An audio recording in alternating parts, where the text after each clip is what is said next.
School should be a place to learn and play, but when Hurricane Harvey hit, even schools weren't spared.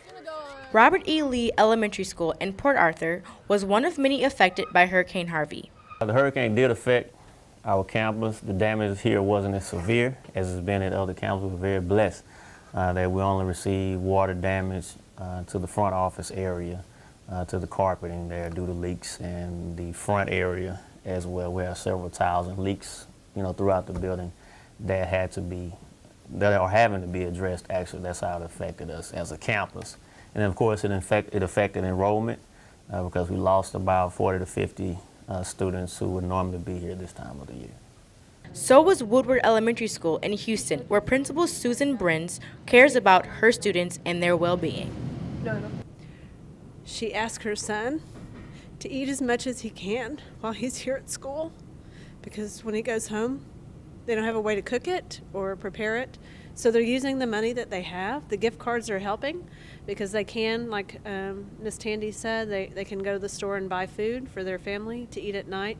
But I couldn't believe that was going on in this school. With the amount of communication even that we have been putting out there, that we have a child sitting in a classroom that is eating as much as he can for breakfast and lunch here so that he doesn't have to worry about eating it when he goes home. That's just devastating to me. Not only were parents traumatized, but so were their children.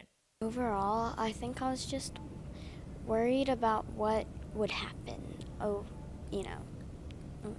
during it. Because we did have to jump out of a window so water wouldn't come in our house more.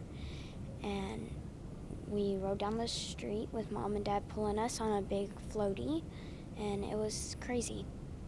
At Robert E. Lee Elementary School in Port Arthur, Principal Ruben Sampson makes sure his students get the help they need. We do have a counselor here, and we have notified our teachers, of course, to talk to the children when they need to talk, allow them to talk, or come to the office. Some of them that their parents told me that something adverse or negative happened to them.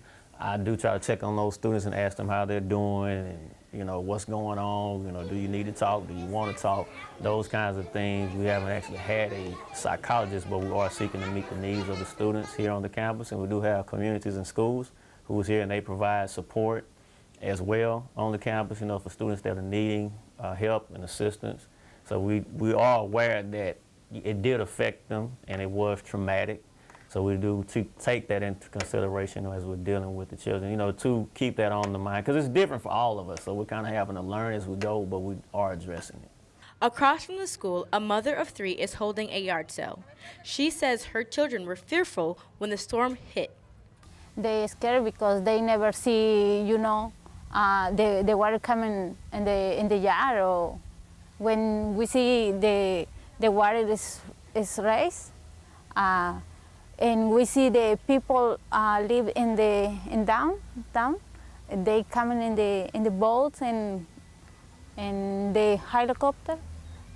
They flying here, so they scared. What happened here in my area? We never see that. Now she is worried for what's to come. We can die because the canal is too close over here. So that is my worry in the future. And although they are all dealing with this tough time, they still manage to be there for one another. It's built that community here. We already had that in place, so all of our new kids have just come in and just been welcomed into the fold, really, and been part of what we call the pack. We're the wolf pack, so they're part of the wolf pack. And we always say that we are all in and we are all one family, regardless of our background or the way we look or dress or how we talk or walk or what religion we practice. It doesn't matter. We are all one family. And so our kids feel that when they come here. Working as a team is what they do to make sure all needs are met. Boxes that are behind me, some of those are different items that were donated.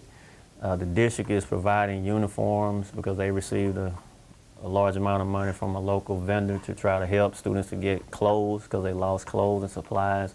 Other local vendors have been very nice and provided supplies and paper and pencils and binders and lunch kits and cups and Tupperware for parents to have there in the house. This basketball court here at Robert E. Lee Elementary School was completely submerged in water because of Hurricane Harvey. But although they received much national news coverage, people here in Port Arthur, Texas suffered just as much as those in Houston. For Media Milwaukee, I'm Chardanay Hunt.